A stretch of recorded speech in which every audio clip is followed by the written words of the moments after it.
Hello, everyone. Hello. We're in the middle of our Body Revolution course, and we've got a beautiful group of women that have gathered for it. And something that keeps coming up is, how do you slow down? Feeling overwhelmed, and what are some tools for actually slowing down? So we thought we'd jump in here and share.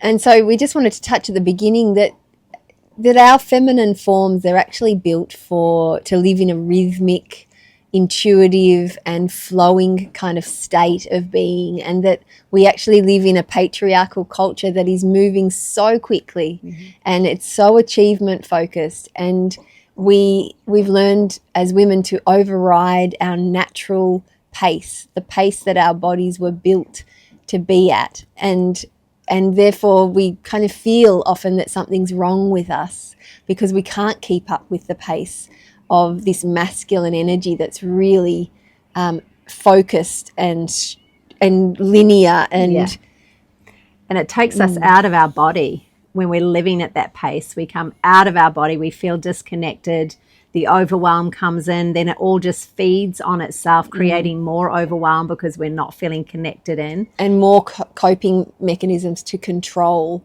the external reality. We feel so unhinged and ungrounded that we develop so many coping strategies to control our lives. Yeah. So how do we slow down? How do we actually slow down and shift back into that feminine pace? And it can feel scary at first because it's like, well, if I slow down, how am I going to keep up with everyone else? How am I going to still achieve what I'm here that I want to achieve in my life? And then what we've both found, we both have quite different strategies.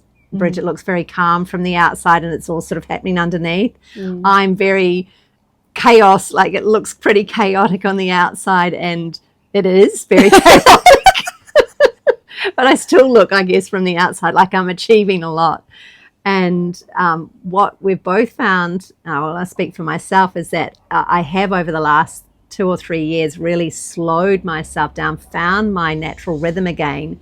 And what it's given me is actually this spaciousness within me to meet the things in my life from a place of, I don't get so overwhelmed, I don't get so drawn into the chaos of it all. I've got a bigger perspective on it. I can see it from a place of responding rather than reacting, a place of spaciousness.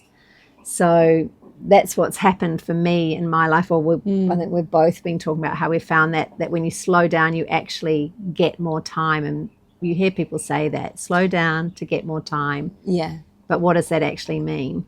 And we think it means more spaciousness, so that and for me, the internal noise was where the chaos was. And that by, the strategies that we encourage you to implement to slow down are that you build in these pauses throughout your days, because we know that by saying, meditate every morning and meditate every night to a person who's in overwhelm and in kind of just this feels unattainable, totally unattainable, and we just switch off. We're just like, no, thank you, goodbye. I can't fit that in. Yeah.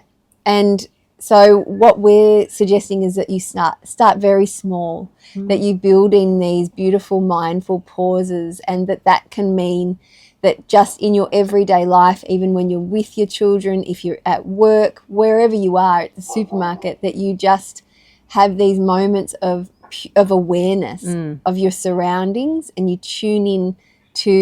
might tune into an ant, or you might tune into the way the leaves are moving. And even sometimes that can feel unattainable, but there are pauses